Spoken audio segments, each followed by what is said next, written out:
प्रस्तुत हुआ, पढ़ा गया और बहुत ही मेजें थपथपाई गई, अभी भी थपथपाई जा रही हैं। और इतना बड़ा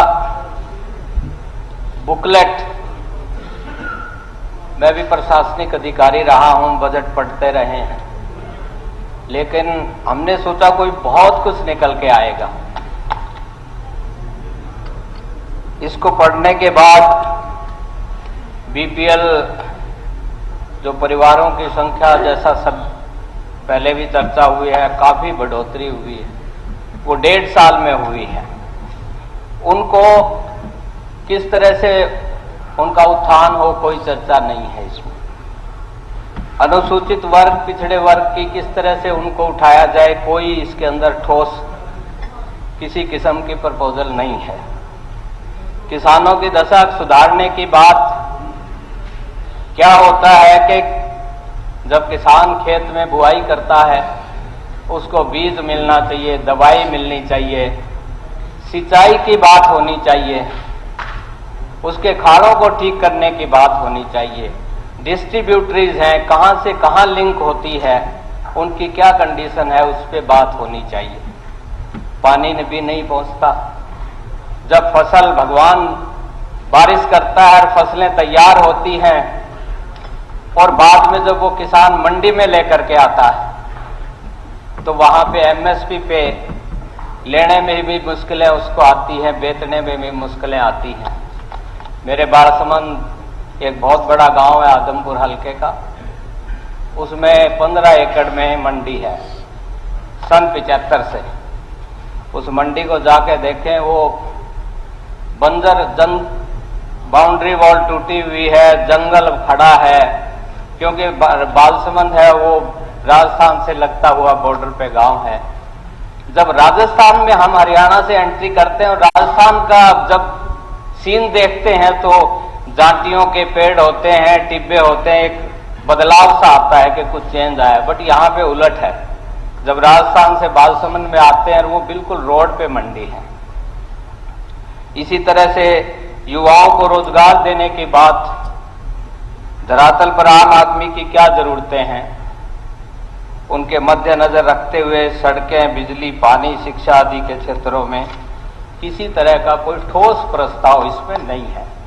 आप ध्यान से पढ़ेंगे, सभी विभागों के बारे में बातें कही गई हैं, लेकिन महज एक चर्चा की गई है। मैं आपको बजट भाषण के पैरा नंबर 11 के बारे में बोलना चाहूंगा। आपने बीपीएल का इसमें जिक्र किया है और प्रति व्यक्ति आय 3,53,181 रुपए का अनुमानित इसमें फिगर दी गई है। और दूसरी तरफ हमारा जो बीपीएल का राशन लेने वालों का जो बीपीएल कार्ड है, वो काफी है, 52 लाख के करीब है। मतलब एक तरफ तो पर कैपिटा इनकम, प्रति व्यक्ति आय, और दूसरी तरफ इतना बीपीएल का नंबर में एक जंप आना, ये कहीं ना कहीं आंकड़ों का खेल है। ये बड़ा गंभीर विषय है। इसके बारे में सभी जो यहां आदरणीय सदस्य हैं, सारी बातों से ऊपर उठ करके इसको हमें विचार करना चाहिए। इसके बारे में देखना चाहिए कि पर कैपिटा इनकम कैसे बढ़ी। इसमें बहुत बड़ी बिग डिस्पैरिटी है, क्योंकि इसके आगे चल के इसके परिणाम अच्छे नहीं होंगे। इसमें एक बार ये रिपोर्ट भी सदन में रखी गई थी, माननीय सदस्य ने एक स्टार्ट क्वेश्चन लगा था, उसमें अप्रैल 2022 में 8,82,414 बीपीएल के कार्ड बने थे और सितंबर 2024 में उनका बढ़ करके वो 46,45,310, 37,62,893 बीपीएल कार्ड की बढ़ोतरी हुई है।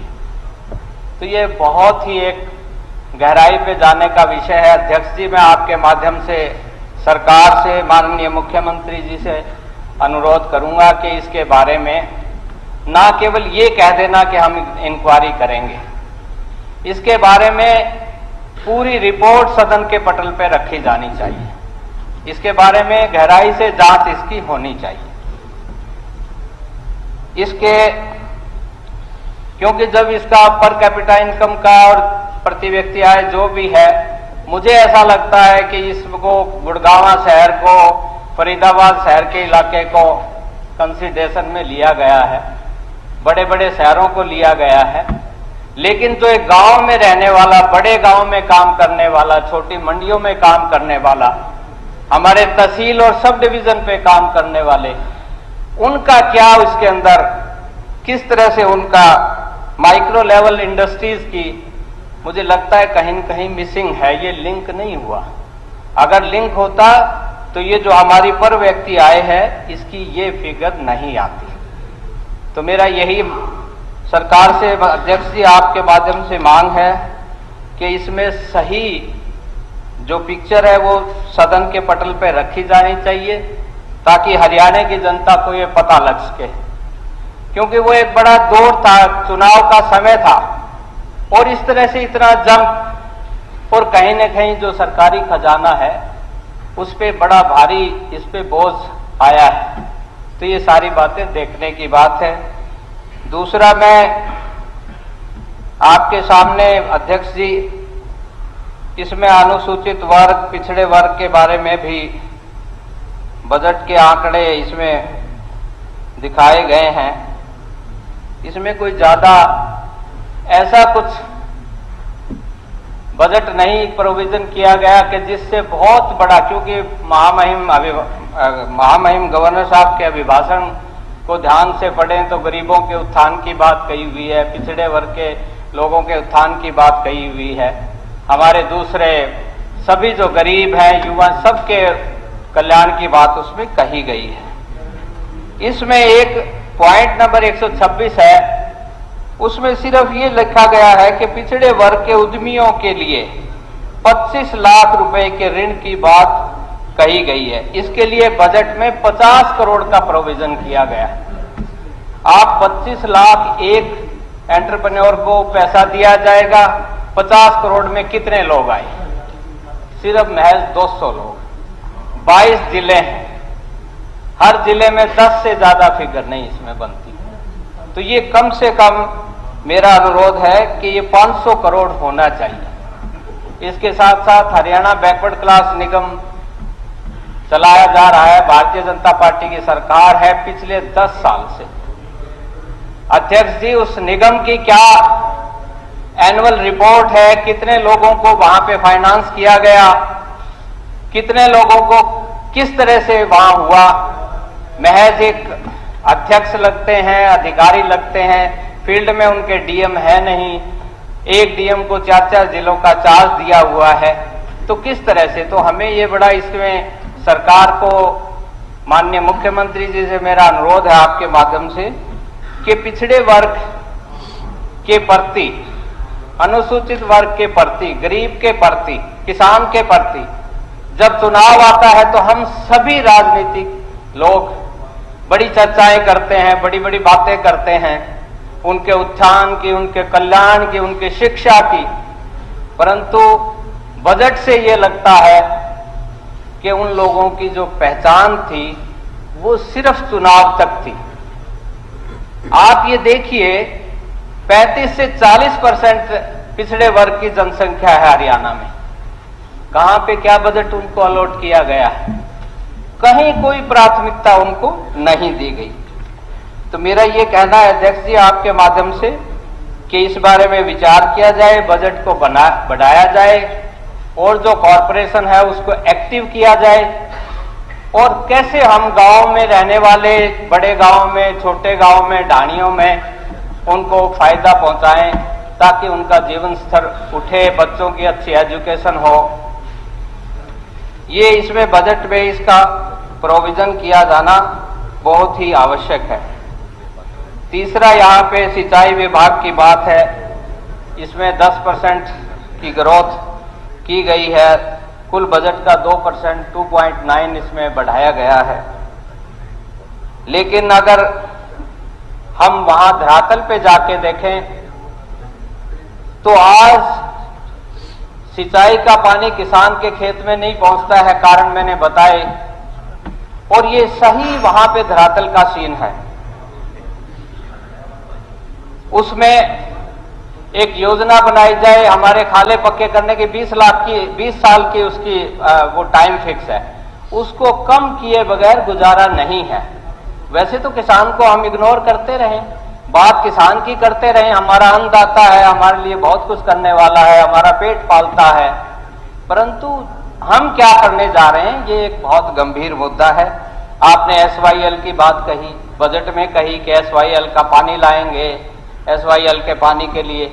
मैं ये जानना चाहता हूं क्या एफर्ट्स किए 10 साल में। 11वां साल है, शुरू हो चुका है, आप बताएं क्या एफर्ट्स किए। इसका एक स्टेटस रिपोर्ट सदन के पटल पे रखी जानी चाहिए। अध्यक्ष जी, मेरी ये आपसे प्रार्थना है।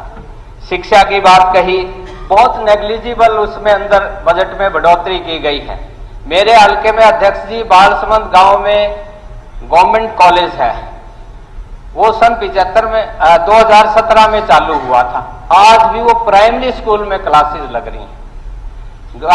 गांव की पंचायत ने जमीन दे दी, एस्टीमेट बन के आ गया 28 करोड़ का, लेकिन आगे उस पर कोई कार्रवाई नहीं हुई। तो मेरा आपसे अनुरोध है कि उसको एक्सपीडाइट करवाया जाए, ताकि, क्योंकि ये राजस्थान के साथ लगता हुआ इलाका है, आदमपुर विधानसभा क्षेत्र पूरा राजस्थान के साथ लगता है।